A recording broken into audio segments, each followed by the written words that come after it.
14 जून के दिन तूफान कराची से 370 किलोमीटर दूर था। आज ये तूफान कराची से 260 किलोमीटर की दूरी पर मौजूद है। लेकिन अगर मैं बात करूं इंडिया की, तो ये तूफान जकाऊ जो इंडिया के शहर गुजरात की एक पोर्ट है, वहां से 110 किलोमीटर की दूरी पर था और ये तूफान किसी भी वक्त गुजरात से टकरा जाएगा। साइंसदानों की स्टडी के मुताबिक इस तूफान की रफ्तार 115 किलोमीटर से लेकर 125 किलोमीटर तक हो सकती है और ये 140 किलोमीटर तक भी जा सकती है। इंडिया के जिस एरिया में ये तूफान आएगा वहाँ पाकिस्तान का बॉर्डर भी लगता है। उस एरिया में तूफान आने से पहले उसके असरात वहाँ शुरू हो गए हैं। वहाँ बहुत तेज बारिश हो रही है और साथ ही तेज हवाएं चल रही हैं। इसके अलावा गुजरात के साहिल से बड़ी बड़ी लहरें उठकर किनारों से टकरा रही हैं, जिसकी वजह से उस एरिया में रहने वाले 1,70,000 लोगों को दूसरी जगह पर शिफ्ट किया गया है और इस एरिया में हाई अलर्ट जारी कर दिया गया है। इसके अलावा गुजरात के साहिल के साथ साथ जितने भी छोटे छोटे एरियाज हैं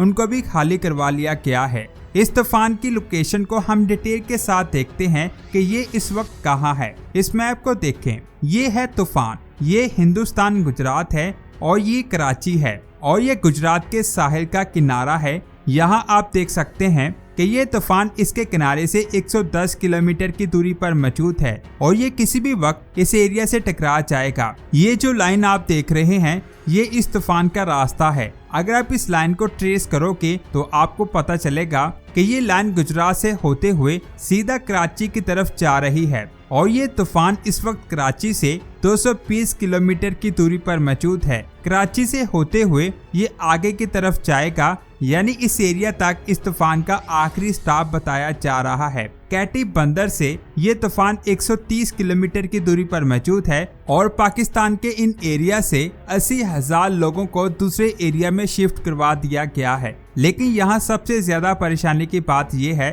कि लोग तावन नहीं कर रहे, वो इस एरिया को खाली करने के लिए तैयार नहीं है। बहुत सारे लोग इस तूफान के आने का इंतजार कर रहे हैं कि जैसे ही ये तूफान टकराएगा हम वापस आ जाएंगे और कुछ लोग यहाँ से जाने के लिए तैयार नहीं हैं क्योंकि उन लोगों के जमीनें यहाँ है। लेकिन अगर बात की जाए भारत की तो वहाँ बहुत ज्यादा हाई अलर्ट है, वहाँ सख्ती के साथ एरियाज को खाली करवाया गया है। एक बात मैं क्लियर कर दूं, जब एक तूफान आता है तो उससे कुछ 100 किलोमीटर की दूरी पर बारिशें होती हैं और समुद्र में लहरों का साइज बड़ा होता जाता है। इसके अलावा धूल की आंधी भी चलती है और ये सब कुछ अभी गुजरात और केटी बंदर में हो रहा है। इसके अलावा कराची के कुछ इलाकों में हल्की बारिशें भी हो रही हैं। इस वीडियो को देखें, ये वीडियो सोशल मीडिया पर बहुत ज्यादा वायरल हो रही है।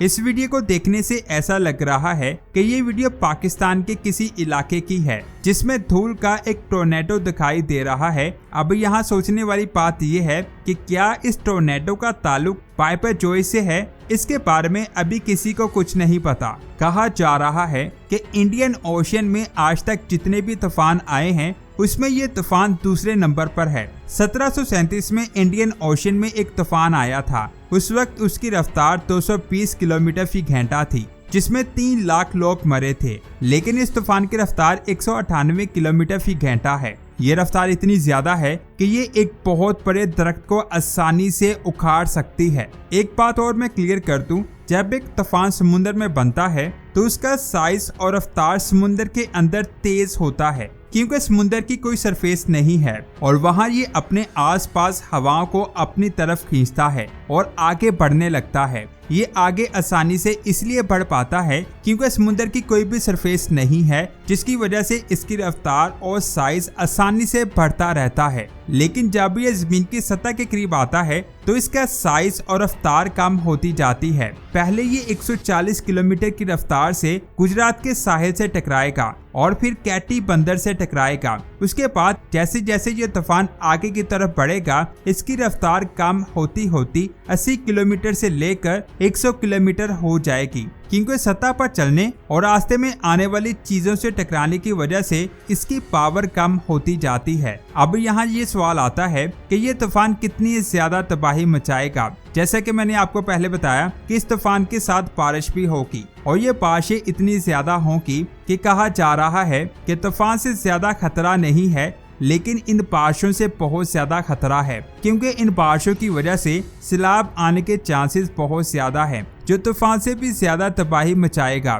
बीबीसी ने एक रिपोर्ट जारी की है जिसके मुताबिक कराची में 500 बिल्डिंग्स ऐसी हैं जो इस तूफान से मुतासर हो सकती हैं। इस मैप को एक बार फिर से देखें। इसमें ये जो लाइन आप देख रहे हैं, इस एरिया में बिजली और गैस बंद रहेगी और कई घर और बिल्डिंग्स खत्म हो जाएंगी, जिससे इस एरिया का इंफ्रास्ट्रक्चर डिस्टर्ब हो सकता है। जो एरिया साहिल के पास है वहाँ तूफान के साथ साथ बारिश तो होगी और साथ ही लहरें भी आएंगी जो तबाही मचाएंगी। हमारा सबसे पहला काम ये है कि इस मैप में तूफान के रास्ते में जो एरियाज आ रहे हैं उन्हें खाली कर देना चाहिए और ऐसी जगह जाना चाहिए यहाँ इस तूफान का खतरा नहीं है। और जितने भी मुख्तलिफ अदारे हैं उन्हें रेडी रहना चाहिए। सैटेलाइट से भी इस तूफान की एक बार फिर से तस्वीरों को जारी किया गया है। इन तस्वीरों को ध्यान से देखें, जिसमें देखा जा रहा है कि ये तूफान कम नहीं हो रहा बल्कि इसका साइज बढ़ता ही जा रहा है। लेकिन जैसे ही ये किनारे की तरफ आएगा इसकी रफ्तार और साइज कम होने लगेंगे, लेकिन फिर भी उन एरियाज को खाली कर देना चाहिए। यहाँ से इस तूफान के गुजरने का अंदाजा लगाया जा रहा है। 1970 में बांग्लादेश में ऐसा एक तूफान आया था जिसका नाम भोला साइक्लोन था। इसे द ग्रेट साइक्लोन भी कहते हैं। यह तरीका सबसे ज्यादा खतरनाक तूफान था जिसमें 3 लाख लोगों की मौत हुई और 5 लाख लोग जख्मी हुए थे। और आप ये जानकर हैरान हो जाएंगे, उस वक्त उस तूफान में चलने वाली हवाओं की रफ्तार 185 किलोमीटर फी घंटा थी और अब कराची में जो तूफान आ रहा है उसकी रफ्तार 198 किलोमीटर फी घंटा है। उस वक्त उस तूफान ने बहुत ज्यादा तबाही मचाई थी। कई आइलैंड और गांव उस तूफान में डूब गए थे।